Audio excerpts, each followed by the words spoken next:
The truth about testosterone therapy and what every man needs to know. You see, many men all over the globe are experiencing increased tiredness, fatigue, and also reduced libido. And there seems to be one thing that everyone thinks of, which is I must have low testosterone level. In this video, I just really want to break down a few things such as how exactly testosterone works inside of your body in detail, and as well as answer some of your more common questions that actually many men have and are really concerned with. But first, let's set the stage with an example of a patient of mine. Let's call him James. James came to see me in my clinic about 3 weeks ago. He came because he was really tired, he was really fatigued, and he couldn't even perform at work. And he also said his libido has been reduced for the past 6 months. He's been extremely busy lately, and there was just very little time for him to look into diet and exercise. And as a result of all of that,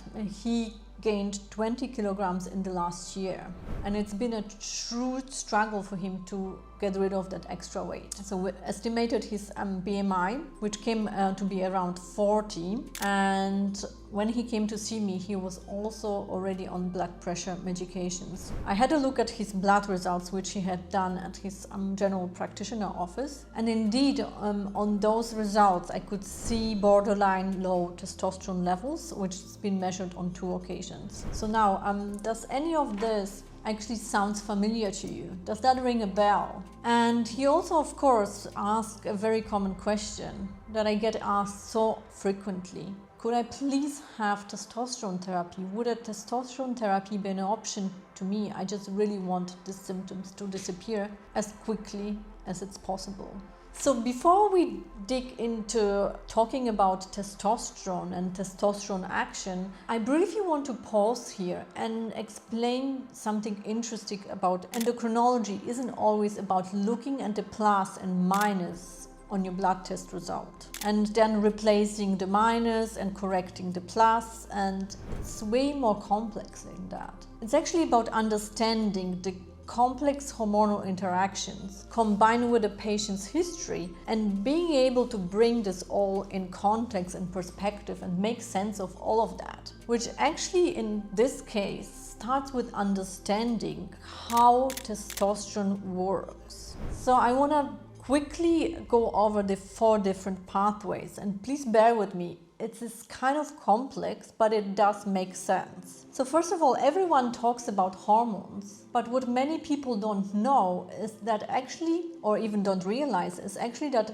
in order for testosterone, or to be it any hormone, to take action, it has to bind to a receptor. In case of testosterone, it is the androgen receptor. Those receptors are present in the muscle, in your bones, and also in your blood cells. And that promotes the building up of your muscles, which everyone knows about, but also your bones, and also it stimulates the red blood cell production. Then there's also actions of testosterone, which is way more complex, and we call them non-genomic actions. Here testosterone improves the blood flow to the penis and also the erectile function. Then testosterone is also being converted to a female hormone, namely 17-beta estradiol. And this is the thing, 17-beta estradiol is related to a sexual desire and promotes positive effects on the bones. Second, testosterone is also converted to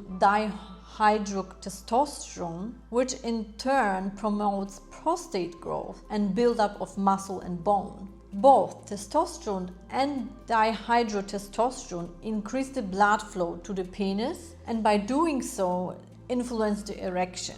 Lastly, and this is something that I find very interesting and intriguing, it is that the metabolite of dihydrotestosterone can bind to the GABA receptors, and that form of testosterone action has been linked to mood and affect. Does that all make sense to you guys?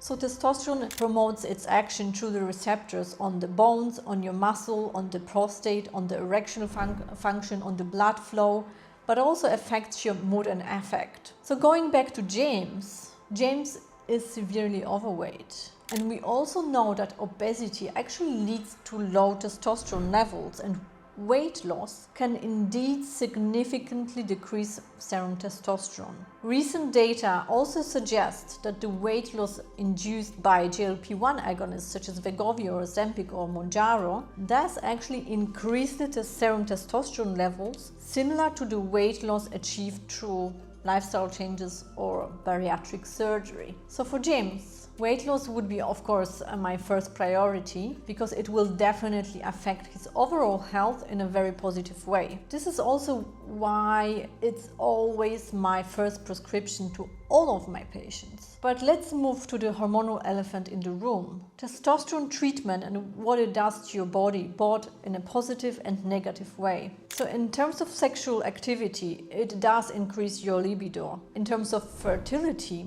testosterone treatment actually is a great contraception. This is something what many men do not know about. So once you finish your testosterone therapy and you want to have a baby, please seek urologist or endocrine help to reevaluate your fertility. Muscle and endurance. Of course, the increased muscle growth and physical endurance, improved energy levels. But if testosterone is used at a very high doses, in example in a doping situation, it actually can cause your testicles to shrink. Yes. So please keep in mind, testosterone therapy isn't a quick fix. It's always best to put in the work. What is exactly what James did. James lost weight. And he improved by doing so. He improved his overall health. He feels more energized. He feels more confident. His libido is up. And guess what? His testosterone levels are up as well. And here's the last take-home message for today. The clinical trials and studies confirm that testosterone treatment actually consistently improves your libido. But, and here's a but, because many of you might not have the libido problem, but may suffer of erectile dysfunction. And we know that testosterone treatment actually may not be effective if the main symptoms that you have is erectile dysfunction.